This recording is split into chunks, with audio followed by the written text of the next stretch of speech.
사랑하는 하나님, 오늘 아침에도 주의 은혜로 우리를 살게 하시고 깰 때마다 주의 형상으로 만족하게 하셔서 감사합니다. 아멘. 하나님, 주의 신실하심과 그 인자하심이 오늘 우리의 삶 가운데 가득할 수 있도록 도와주시고, 주여. 한 걸음 한 걸음 주와 동행하는 기쁨이 우리 가운데 있도록 도와주시옵소서. 아멘. 하나님, 우리가 어디를 가든지 사망의 음침한 골짜기에 주여. 있다 할지라도 해를 두려워하지 말게 하시고, 주와 동행하는 그 놀라운 기쁨과 평안함과 안전함이 사랑하는 우리 성도님들 삶 가운데 가득할 수 있도록 도와주시옵소서. 아멘. 특별히 하나님, 학업 중인 귀한 자녀들의 지혜와 명철을 허락해 주셔서 하나님, 공부할 때 어렵지 않도록 도와주시옵시고, 아멘. 여호와를 경외함으로 얻는 그 하늘로부터 오는 지식을 얻을 수 있도록 도와주시옵소서. 아멘. 하나님, 새벽에 주에 나올 때에 우리의 삶을 드리고 또 시간을 구별하여 드리고 재정을 구별하여 드린 아멘. 귀한 하나님의 사람들을 축복해 주시옵소서. 아멘. 하나님, 이곳에 담겨 있는 하나님을 향한 감사의 기도 제목과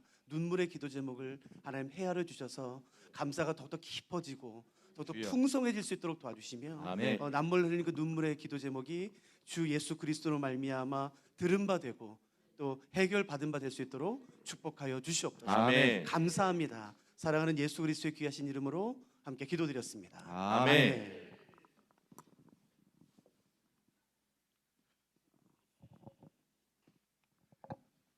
감사합니다. 오늘 아침, 오늘 새벽에 저희가 나누려고 하는 것은 주일날 저녁 때 나눴던, 주일날 오후에 나눴던 말씀을 이어가려고 해요. 주일날 오후에 저희는 어떤 말씀을 나눴냐면요, 예수 그리스도는 구약에 언급된 모든 선지자들보다도 훨씬 뛰어나다는 말씀이었죠. 그런데 도대체 선지자가 누구냐라는 것이에요. 그것을 저희가 좀 알 필요가 있죠.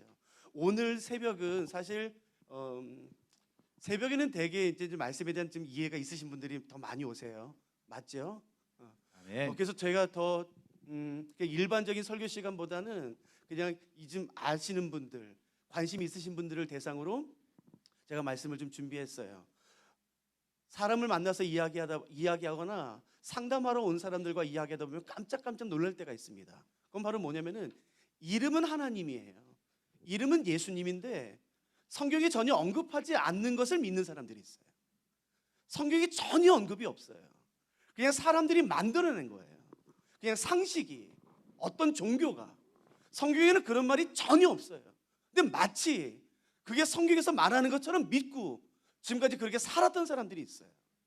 절대 그렇지 않습니다. 여러분, 우리는 하나님을 믿는데 그냥 이름만 하나님이 아니라 성경에 기록된 바로 그 하나님을 믿는 것이에요. 아멘. 그러므로 중요한 것은 도대체 성경에 어떻게 기록됐는지 정확히 하는 것입니다. 그래서 제가 오늘 시간이 될 때까지 제가 자세히 설명드려 볼 테니까 한번 집중해서 한번 들어보세요. 이스라엘에는요, 여기 하나님이 계세요. 여기 이스라엘이 있습니다. 이 A라는 사람은요, 하나님 편에서 나와서 하나님을 등지고 하나님을 대신해서 사람들에게 말하는 사람이 있어요. B는요, 사람 편에서 나와서 사람들을 등지고 사람들을 대신해서 하나님에게 말하고 사역하는 사람이 있어요. 그러니까 이거는 이스라엘에만 있는, 구약 성경에만 있는 굉장히 특별한 위치겠죠. A는 사람 편에서 나와서 사람을 등지고 하나님을 대신해서 사람들을 바라보면서 사람들에게 사역하는 사람. B는 사람 편에서 나와서 사람들을 등지고 사람들을 대신해서 하나님을 바라보며 사역하는 사람이에요. 우리는 이 A를 선지자라고 부릅니다. B를 제사장이라고 불러요. 그러므로 선지자와 제사장은 역할 자체가 달라요. 같은 하나님의 일을 하는 사람인 건 맞지만 역할과 바라보는 것이 구약 성경에 보면은 완전히 다릅니다. 선지자의 가장 중요한 역할은 뭐냐면은, 이제 우리가 내일 살펴보겠지만, 하나님과 이스라엘이 언약을 맺는데 이 언약을 유지시키고 발전시키는 것이에요. 그런데 만일에 이스라엘이 죄로 말미암아 이 언약이 깨어질 위기가 생길 때마다 하나님의 선지자를 보내시는 거예요. 잘 들어보세요. 선지자의 가장 중요한 역할은 하나님과 이스라엘이 맺은 언약을 유지시키고 발전시키는 것이에요. 그런데 이 언약이 우상 숭배로 말미암아, 죄로 말미암아 깨어질 위기가 생길 때마다 하나님은 선지자를 보내세요. 그러므로 너무나 아이러니한 것은 뭐냐면은 야, 이때 대단한 선지자가 나타났어 라는 것은 뭘 의미하냐면요, 그때가 이스라엘의 위기라는 거예요. 야, 이때는 선지자가 막 10명이 넘어. 그러면 그거는 아이러니하게도 이스라엘이 잘 될 때가 아니라 하나님과 언약 관계가 깨어질 위기, 죄 가운데 있을 때예요. 야, 이때는 선지자가 안 보여. 그건 너무나 아이러니하게도 신앙생활을 잘할 때예요. 그러니까 그걸 염두에 두고 구약성을 읽으실 필요가 있겠죠. 선지자의 가장 중요한 역할은 뭐냐면은 하나님과 이스라엘이 맺은 언약의 말씀이 깨어질 때예요. 근데 이왕 깨어지면 선지자가 할 수 있는 일이 없습니다. 언약이 깨어지면 그때 제사장이 하는 것이에요. 그래서 제사장이 깨어진 사이에 들어가서 그 깨어진 관계를 다시 이어주고 회복시켜주는 것이 제사장입니다. 좀 더 자세히 말씀드릴 수는 없지만 아무튼 선지자의 역할은 뭐냐면은 하나님과 이스라엘이 맺은 언약을 계속해서 유지시키고 발전시키는 것이에요. 그러므로 예언자 혹은 선지자의 가장 중요한 역할은 뭐냐면은 자기가 하고 싶은 말을 하는 게 아니에요. 사람들을 감동시키는 게 아니에요. 선지자의 가장 중요한 역할은 성경에 나와 있습니다. 여러분 한번 성경 있으면 한번 펴시겠습니까? 예레미야 23장 말씀입니다.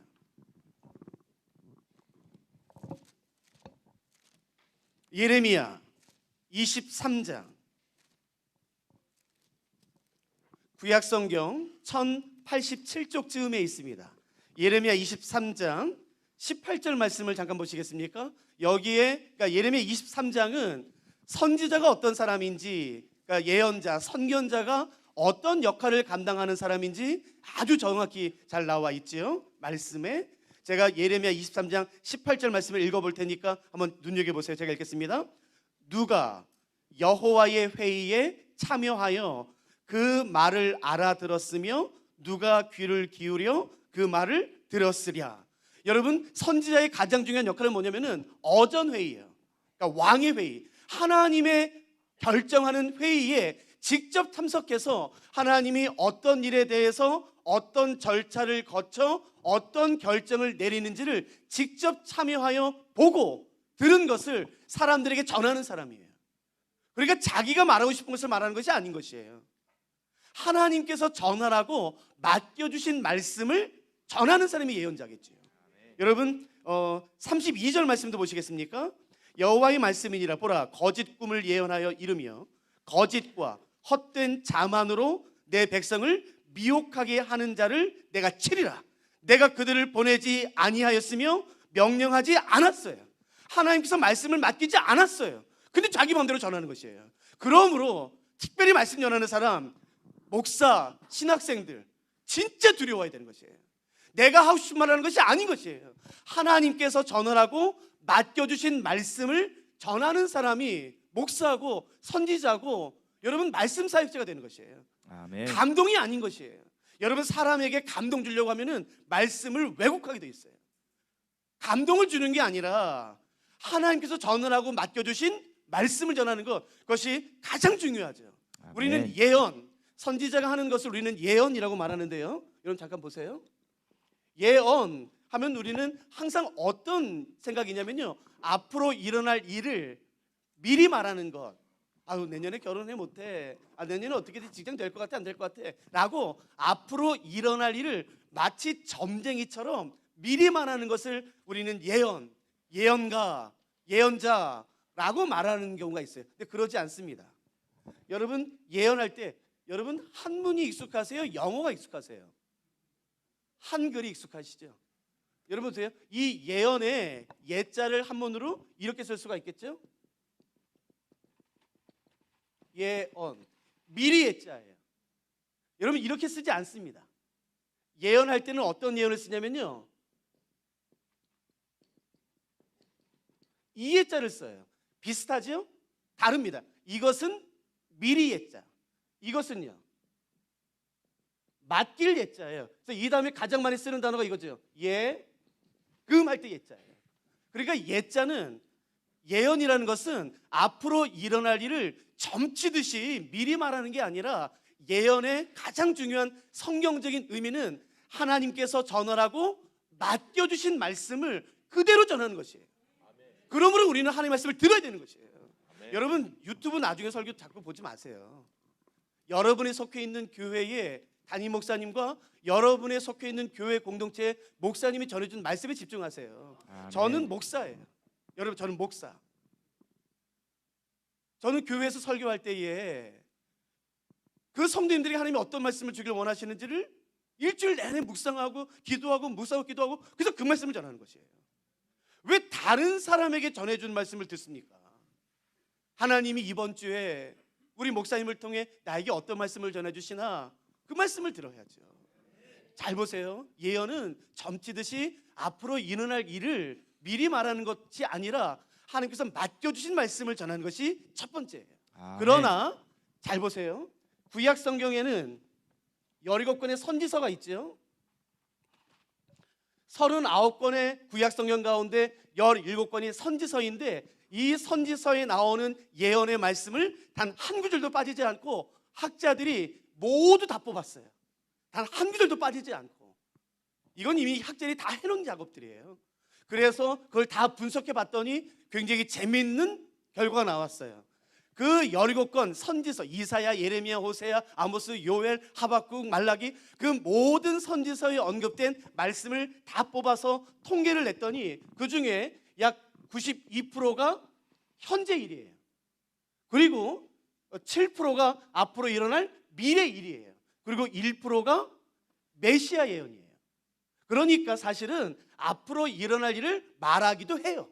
하나님께서 전하라고 맡겨주신 말씀 가운데 일부는 앞으로 일어날 일을 말하기도 해요. 그러나 그것이 주인가요? 아니라고 말하는 것이에요. 하나님께서 전하라고 맡겨주신 말씀의 사실 대부분은 현재 일입니다. 그 현재 일이라는 것은 뭐냐면은 비가 안 와요? 왜 비가 안 오는지 알아? 지금 전쟁이 났어요? 지금 전쟁에서 위기가 있어요? 어떤 어려움이 있어요? 지금 왜 이런 어려움이 있어? 라고 선지자는 지금 일어나고 있는 일에 대한 정확한 이유와 원인을 사람들에게 말해줘서 알려주는 사람이 선지자인 것이에요. 아멘. 근데 그 중에 미래 일도 있어요. 그러니까 아니야, 예언은 앞으로 일어날 일을 말하는 게 아니야. 그건 틀린 것이에요. 예언에는 앞으로 일어날 일을 말하는 부분이 있기는 있지만 그게 절대로 주가 아닙니다. 그러니까 꼭 두 가지를 기억하세요. 예언이라는 것은 하나님께서 맡겨주신 말씀을 전하는 것이고, 두 번째, 예언의 예언자의 선지자의 가장 주된 관심은 앞으로 일어날 일이 아니라 현재예요. 현재. 지금 이 일이 왜 일어나고 있는지 알아? 지금 왜 이런 어려움이 있는지 알아? 이건 이것 때문이야. 그러니까 빨리 돌아와야 돼. 회개해야 돼. 라고 말하는 사람이 선지자예요.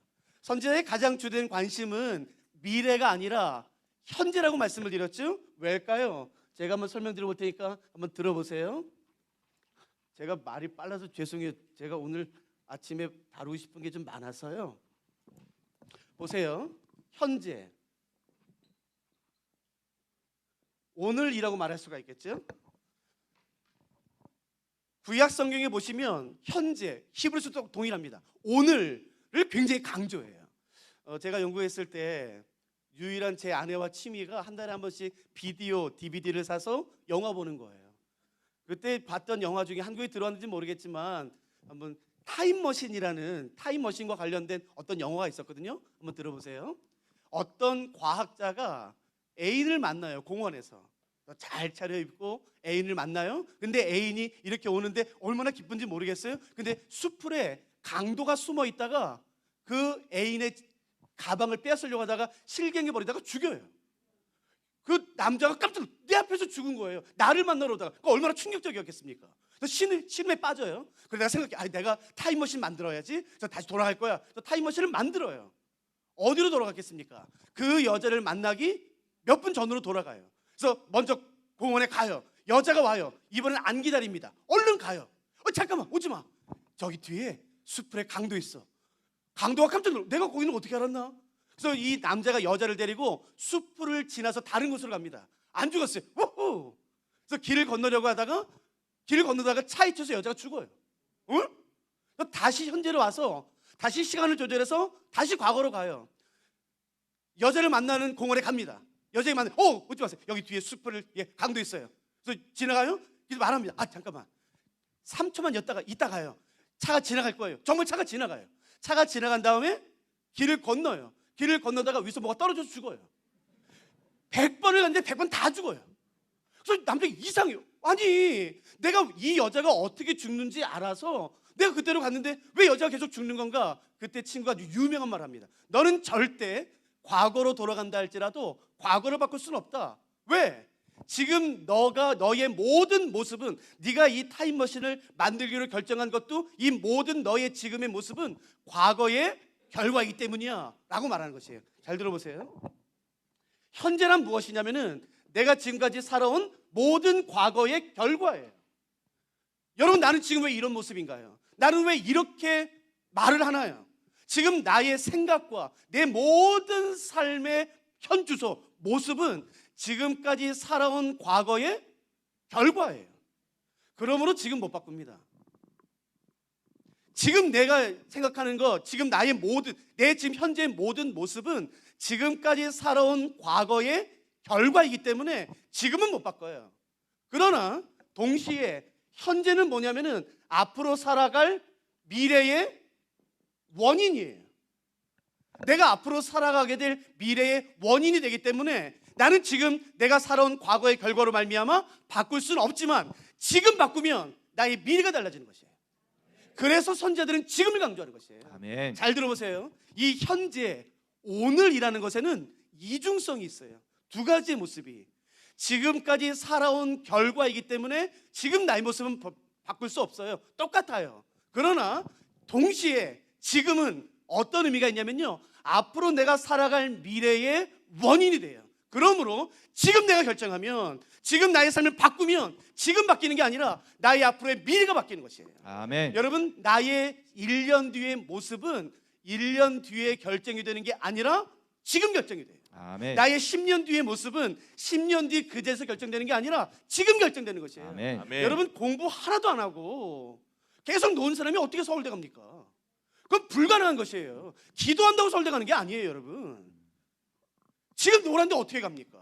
그러나 지금 바꿔서, 지금 결정해서 지금부터 뭘 하기 결정한다면, 공부한다면 나의 다음이 달라지는 것이에요. 아멘. 아멘. 그래서 선지자들은 항상 이렇게 말합니다.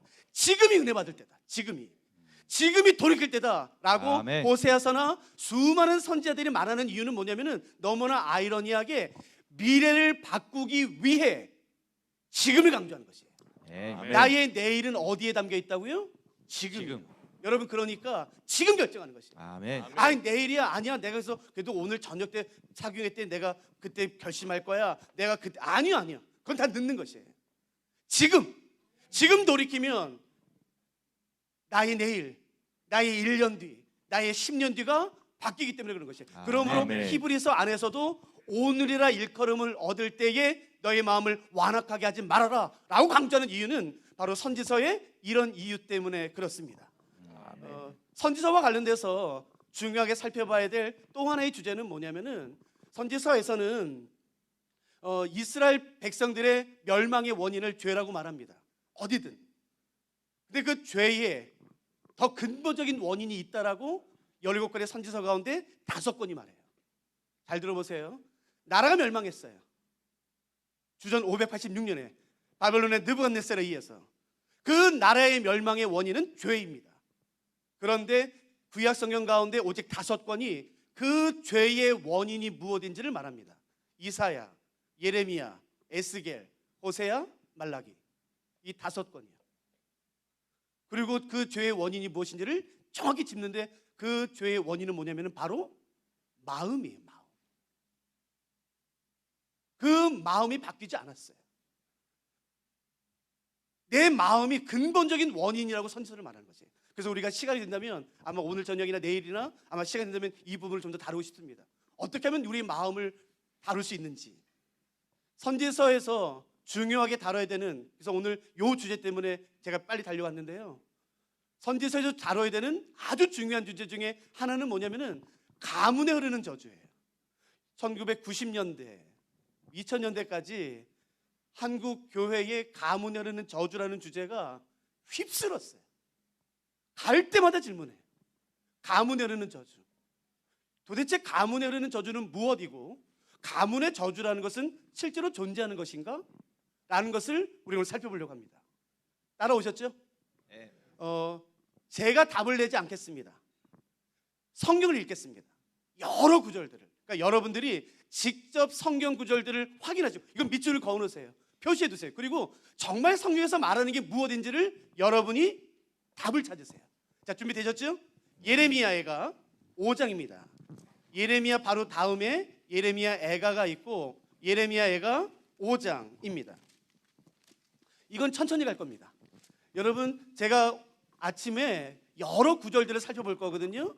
사람들이 말하는 게 아니라, 어느 유명한 사람이 말하는 게 아니라, 어느 책에서 말하는 게 아니라, 도대체 성경에서는 이것에 대해서 어떻게 말하는지를 우리 성경 본문을 통해서 살펴볼 것입니다. 그러니까 여러분 오늘 꼭 들으세요. 자, 예레미야 애가 5장 펴셨나요? 예, 저를 보세요. 주전 586년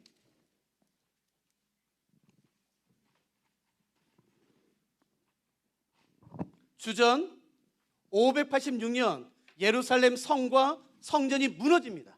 바벨론의 느부갓네살에 의해서 주전 586년에 예루살렘 성과 성전이 완전히 멸망당하고 이스라엘 백성들은 포로 잡혀가게 되죠. 바벨론으로 포로 잡혀갔을 때에 이스라엘 백성들이 했던 말이 여기 적혀 있습니다. 그러니까 지금 제가 읽을 이 구절의 배경은 어떻게 되냐면은, 예루살렘 성과 성전이 이방인 바벨론 느부갓네살에 의해서 처참하게 짓밟혀서 바벨론으로 포로 잡혀갔을 때에 이스라엘 백성들이 했던 말입니다. 자, 보세요. 예레미야 애가 5장 7절 제가 읽겠습니다. 잘 들으세요. 우리의 조상들은 범죄하고 없어졌으며 우리는 그들의 죄악을 담당하였나이다. 조상들은 죄 짓고 하나님 없어졌어요. 근데 우리가 남아서 그 죄값을 받는 거야.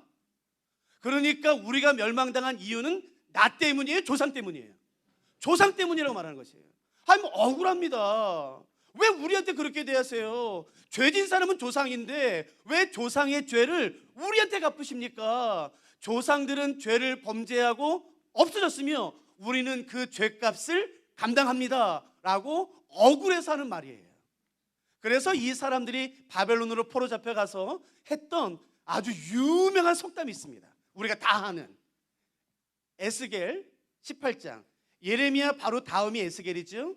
에스겔 18장 말씀 잘 들으세요.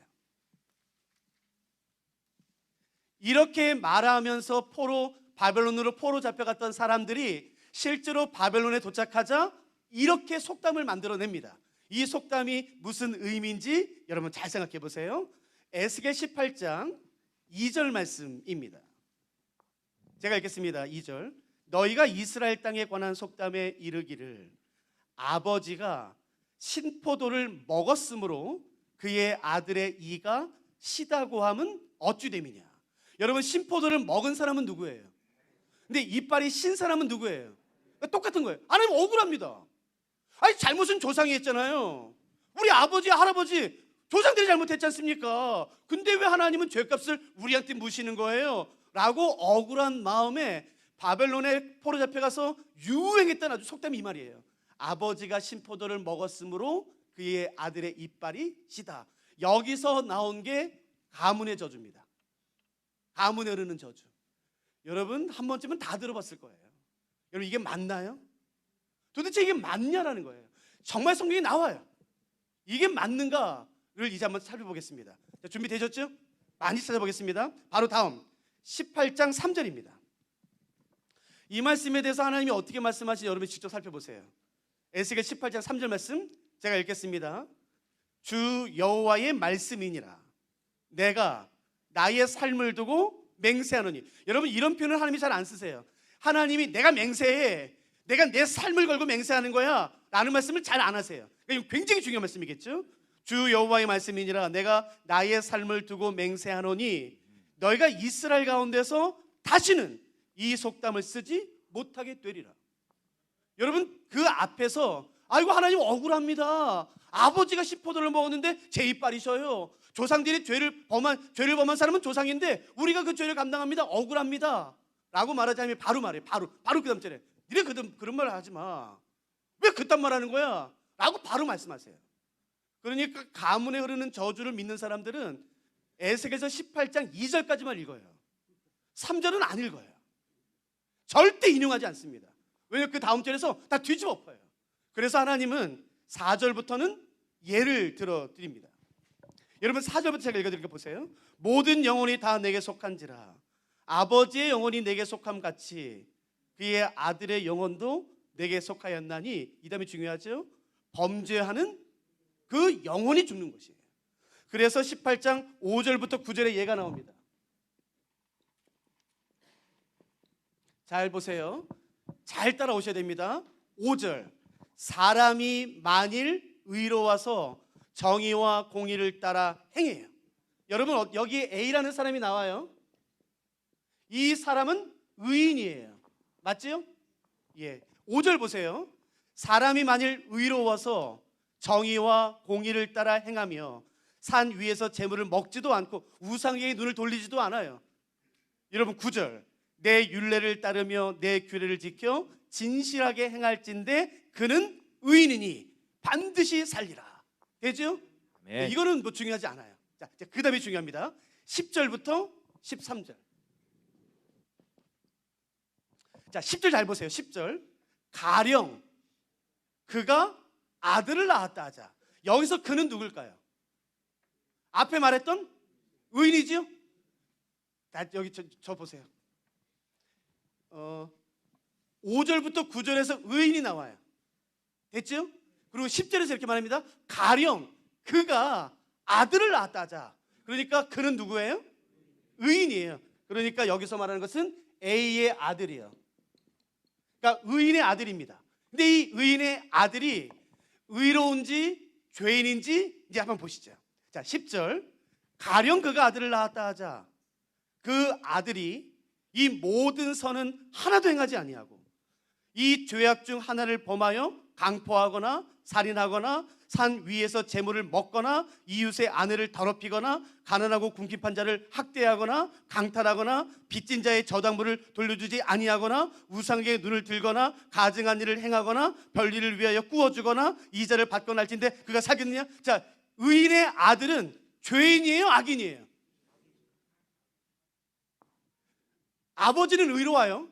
근데 그 아버지의 아들, 의인의 아들은 의로워요, 악해요? 악해요. 여러분 이 사람은 악인이에요.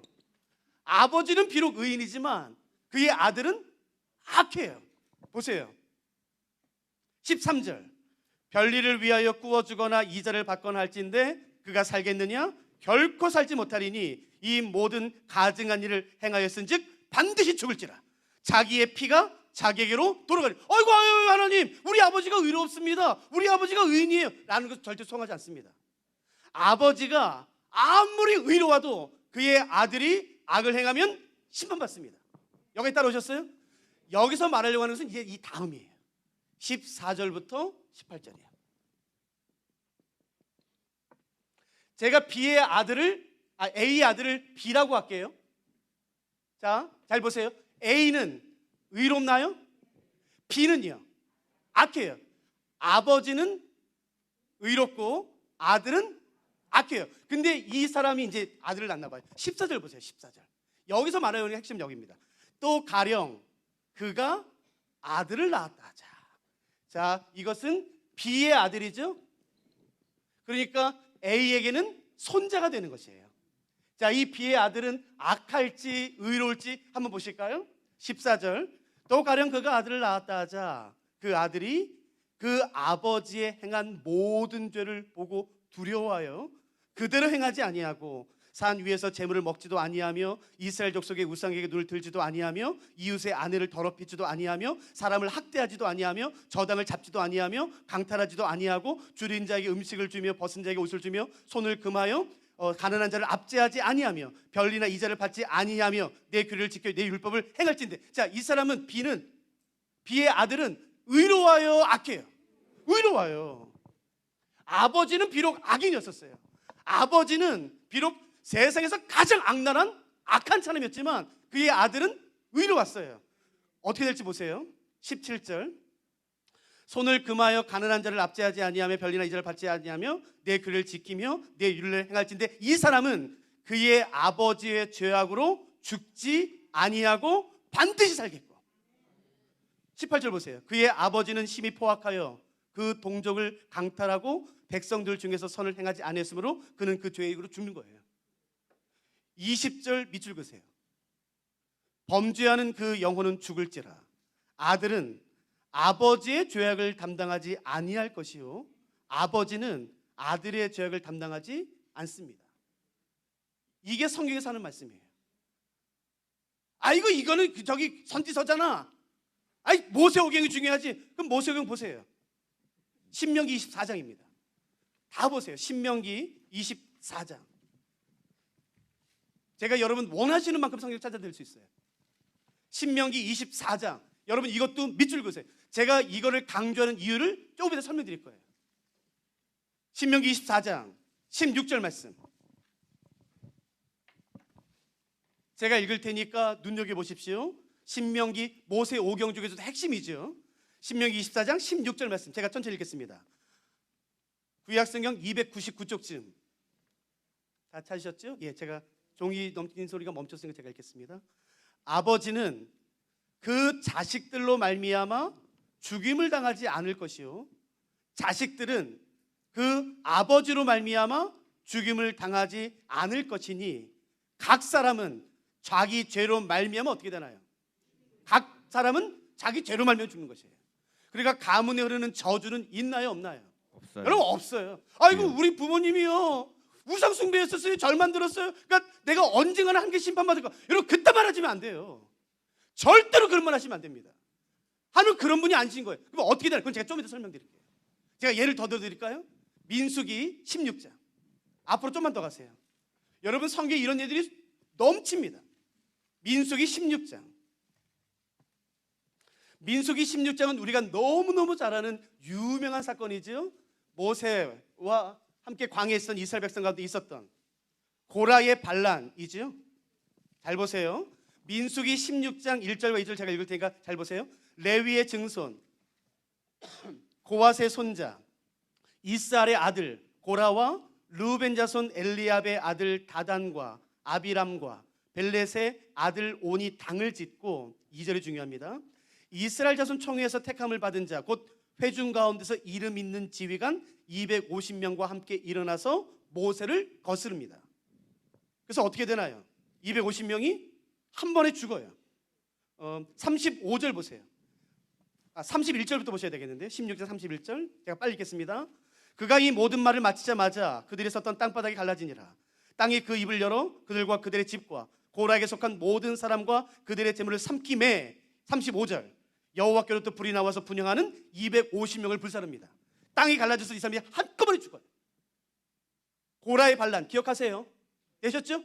고라와 함께 있던 무려 250명이 한 번에 죽어요. 되셨죠? 자, 이 사건이 민수기 26장에 또 나와요. 민수기 26장 잘 보세요. 민수기 26장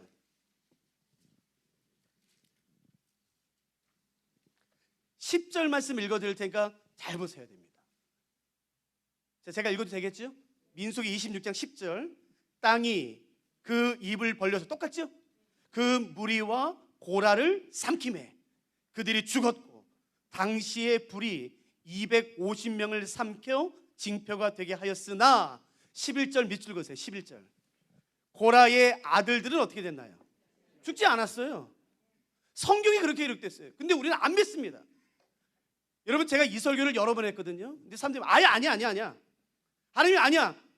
내 부모님이 누군지 알아? 우리 부모님이 절 만들었어. 우상 숭배했어. 부정 만들었어. 무당이었어. 그러니까 하나님이 언젠가는 날 심판하신다. 언젠가는 내 자녀가 다치고 여러분 절대로 그런 일 없습니다. 아멘. 왜 그런데 성경에서 그런 말 하지도 않아요. 그런 말이 없다고요. 열왕기상에도 수도 없이 많이 나와요. 한번 보실까요? 예레미야 다시요. 예레미야 16장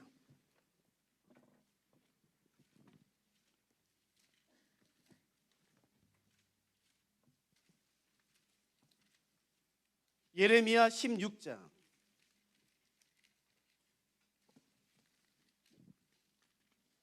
하나님께서 예레미야 선지자에게 이렇게 말씀하세요. 그러니까 이 부분은 굉장히 조심해서 보셔야 됩니다.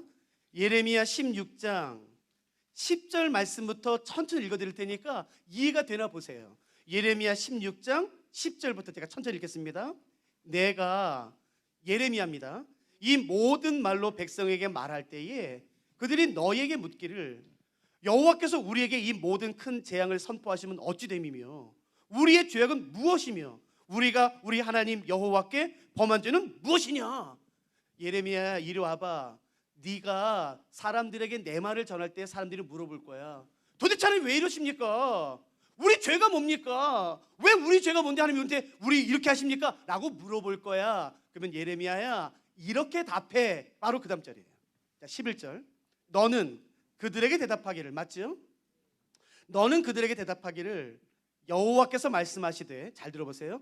너희 조상들이 나를 버리고 다른 신들을 따라서 그들을 섬기며 그들에게 절하고 나를 버려 내 율법을 지키지 아니하였습니다. 아, 그러네. 우리가 아니라 우리 조상들이네. 우리 조상들이 잘못했네. 아니요, 그 다음 보세요. 12절. 너희가 너희 조상들보다 더욱 악을 행했다라는 거지. 근데 이걸 인정하지 않습니다. 아, 하나님 우리한테 왜 심판 내리시는 거야? 왜 우리에게서 멸망시키는 거야? 우리 조상들이 잘못했잖아. 하나님 말씀하세요. 맞아, 네 말이 맞아. 너희 조상들이 범죄했어. 너희 조상들이 죄를 범했어. 너희 조상들이 율법을 어기고 우상을 숭배했어. 그러나 네가 더 많이 졌어라는 거지. 제 말 이해되세요? 여러분, 주전 586년에 예루살렘이 멸망한 이유는 조상의 죄 때문이 아니라 그때 죄를 범했기 때문인 것이에요. 근데 그걸 인정하지 않습니다. 아니야, 난 억울해. 나는 죄가 없는데 조상 때문에 그런 거야. 가문 여는 저주는 없습니다. 절대로 들으세요. 잘 들으세요. 복음은 이것입니다. 누구든지 그리스도 안에 있으면 새로운 피조물이라. 아멘. 이전 것은 지나갔으니 보라, 아멘. 새 것이 되었다. 아멘. 아멘. 그리스도 예수 안에 있는 자에게는 결코 정죄함이 없나니. 아멘. 여러분, 아멘. 조상이 어떤 죄를 범했다 할지라도 내가 어저께 말씀드렸던 것처럼요, 내가 예수님을 그리스도로 믿는 순간 모든 저주와 모든 심판과 아멘. 모든 사슬은 한 번에 끊어지는 것이에요. 아멘. 절대 속지 마세요. 가문에는 저주? 아니요. 그 저주가 절대로 예수 그리스도의 보혈과 그 의와 그 십자가를 절대로 이길 수 없습니다. 그러니까 점검하세요. 나는 정말로 예수를 그리스도로 믿는가? 그러나 기억하세요. 내가 아무리 믿음이 좋다 할지라도 내 자녀가 범죄하면 심판받습니다. 그러니까 자녀를 잘 가르치세요. 말씀으로 하나님을 두려워하게 하고. 아멘. 여러분, 죄 짓는 거 함부로 하면 안 돼요. 하나님 어저께 말씀드렸잖아요. 죄를 싫어하신다고요. 죄를 어떻게 징벌하셔야 되는지 아시잖아요. 아무리 부모가 의인이라 할지라도 그의 자녀가 죄를 범하면 심판 받는 거예요. 아멘. 그러니까 얘야, 하나님 두려워해라. 하나님. 그래서 이 믿음이 계속 흘러가도록, 여러분, 이것만 하고 마칠게요. 제가 지방에 사교회를 갔는데, 저는 어디 사교회 가면은 절대 개인기도 안 하거든요. 근데 그걸 아는 담임 목사님께서 한 노 부부를 데리고 오셨어요. 목사님, 한 번만 기도해 주세요. 그 교회 수석 장로님, 권사님이세요. 얘긴즉슨 그분에게 꽤 오래된 이야기예요. 성인 된 남자아이가 있는데 군 입대를 2주 앞두고 간질이요. 쓰러졌어요. 그래서 병원에 갔더니 간질 판정을 받았어요. 그래서 신검을 연기했어요. 1년 뒤에. 또 신검했는데 또 나왔어요. 1년 연기했어요. 또 나와서 그래서 면제됐어요. 집이 완전히 망가졌어요. 그런데 그 교회 한 권사님이, 야야, 저기 용하다는 기도원 있댄다. 그래서 거길 데려갔어요. 제가 너무 속상해요. 그 장로님, 권사님 그 아들이 앉자마자, 목사님 모르겠어요, 그 사람. 나는 앉자마자 그걸, 아이고, 장로님 뒤에 우상 있네. 장로님 뒤에 불상이 있어. 여러분, 대한민국 사람 가운데, 조상 가운데 불교 안 섬긴 사람이 어디 있어요? 저 어머니 중 6대째거든요. 첫 2대는 천주교, 4대는 기독교예요. 7대째는요? 불교 섬겼겠죠.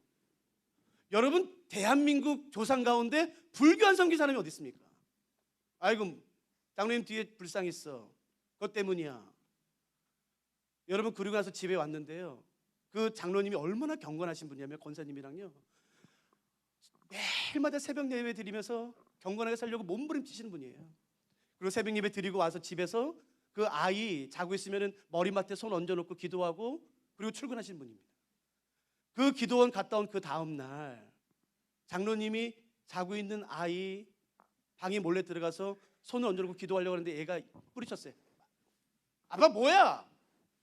아빠 때문에 내가 이렇게 됐대잖아. 병 주고 약 주는 건 뭐야? 여러분 싫어합니다. 싫어. 집안 완전히 깨졌어요. 그래서 저한테 데려오셨어요. 그래서 제가 똑같이 설명했습니다. 왜 이 병이 걸렸는지는 모릅니다. 누구도 설명할 수 없어요. 그러나 부모의 죄는 아닌 것이에요. 절대로 부모 죄 때문에 하나님이 그녀를 심판하지 않습니다.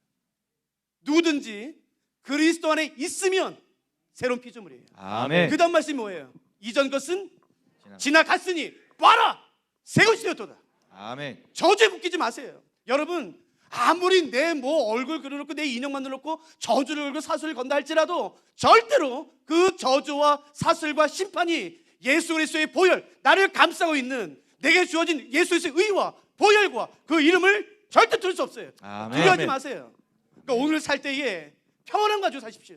승리하시면서 아멘. 선포하시면서 나는 아멘. 그리스도 안에 있다. 나는 그리스도 안에 있다. 아멘. 그리스도의 보혈이 나를 지키며 아멘. 아멘. 나를 견고히 지킬 것이다. 아멘. 아멘. 그것이 그리스도에게 주어진 놀라운 축복인 것이에요. 아멘. 아멘.